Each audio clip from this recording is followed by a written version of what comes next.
ግን እናንተ ፍቅር ራስዋ መንገድ እያመቻቸች ነው ወይስ ደግሞ አብርሽን ወደ ሩታ ለማመለስ እያመቻቸች ነው ያለችው? እናንተ ቪዲዮን አይታችሁ ምን ተሰማችሁ? እውነት ለሩታ አስባ እየመሰላችሁ ነው ወይስ ደግሞ አይ ለራስዋ መንገድ እያመቻቸች እየመሰላችሁ ነው? ምክንያቱም እዚህ ጋር ትላንት እንዳሉት ከኔና ከፍቅር ተመካክረናው ሲሉ ነበር የቆዩት ማለት ነው። እኛም ብዙዎቻችን አይ ልክ ናቸው፣ አይ ትክክል ናቸው፣ ለአብርሽ ይገባዋል ብንልም እንዲሁም ደግሞ ሩታ ላይ ትንሽ ሄርሜላን በዛ ልክ እንደዛ እንትን ማለት አልነበረባትም ብለናል። ያ ያልነው እንዳለም ሆኖ እያለ ነገር ግን ደግሞ አሁን እየተካሄደው ያለው ነገር ምን መሰላችሁ? ነገሩንስ እንዴት አያችሁት? ጉድ እኔ ያልኩት የምሬንን አሁን ከአምስት አመት በፊት የነበረውን አንስቶ እየተጨቃጨቁ ነበር። ማን? ፍቅርና ሩታ ማለት ምንድነው? አብርሽና ፍቅር ማለት ነው። አሁን ደግሞ ነገሩ ሁላ እንዴት መሰላችሁ?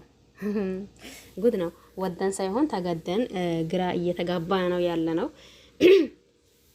በዚህ ልክ መሆኑ፣ በዚህ ልክ ማስመሰሉ፣ በዚህ ልክ እኔ እንጃ እርስ በራሳችሁ ምን አይነት ጌም እየተጫወታችሁ እንደሆነ በጣም ግራ ገብቶኛል። ነገር ግን ደግሞ አብርሽ ምንድነው ያለው? ፍቅርንም ሚዲያ ያመጣኋት እኔ ነኝ፣ ሩታንም ሚዲያ ያመጣኋት እኔ ነኝ፣ እንዲሁም ደግሞ ሄርሜላንም ሚዲያ ያመጣኋት እኔ ነኝ። ነገር ግን እኔ ይሄንን ሚዲያ አምጥቻቸው እንኳን እኔ ላይ ትንሽ ማዘን የሚባል ነገር አንዳቸው ላይ የለም። ፍቅር ይሄንን ነገር ስታደርግ ፍቅር እኔ አምኛት ከልቤ እሷን ቀርቤ ነበር። ምክንያቱም ከሷ በነበርኩበት ሰዓት ሰላም ስለሆንኩኝ፣ አሁን ደግሞ በህይወቴ ሩታና እንዲሁም ደግሞ ሄርሜላ ከመጣች በኋላ ህይወቴ ሰላሙን እንደነሳው አውቄ አይ እንግዲህስ ብዬ ወደ ፍቅር ተመልሼ ነበር። ፍቅር ደግሞ የበቀሏን ጥግ ድረስ ሄደች።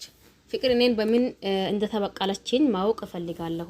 ምክንያቱም አሁንም ነገሩ ምንም ሊዋጥልኝና ምንም አልመሰለኝም። የሆነ ነገር እየዋሹ እየመሰለኝ ነው እያላ ነበር። ፍቅሬን ጠርቶ ተመጣው ማለት ነው። ነገሩ በጣም ከባድ ነው። እኔ የሚለው ሩታ ለፍቅር አብርሽን በራሷ እጅ አሳልፋ ለፍቅር እንደሰጣቻት ጠይብ፣ ፍቅር ደግሞ አሳይ ኢሊል ብላ እንደተቀበለች ነው እኔ ማቀው ማለት ነው። ገባሽ አይደል? አሁንም ጋና ያልጨረሱት ፍቅር አለው። ማን? ፍቅር ላይና አብርሽ ላይ ማለት ነው። እናንተ ብታውቁትም ነገሩ በጣም ከባድ ነው ከሚላቸው በላይ። አንዳንድ ጊዜ ለህዝብም ማሰብ ለህዝብም ምን ለኛል ማለት ተገቢ ነው ብዬ አስባለሁ እንደኔ። ለማንኛውም ሀሳብ አስተያየት ካላችሁ ኮሜንት ስር ማስቀመጥ ትችላላችሁ። በያላችሁ በሰላማችሁ ብዛት ይርቆዩልኝ። ባይ ባይ።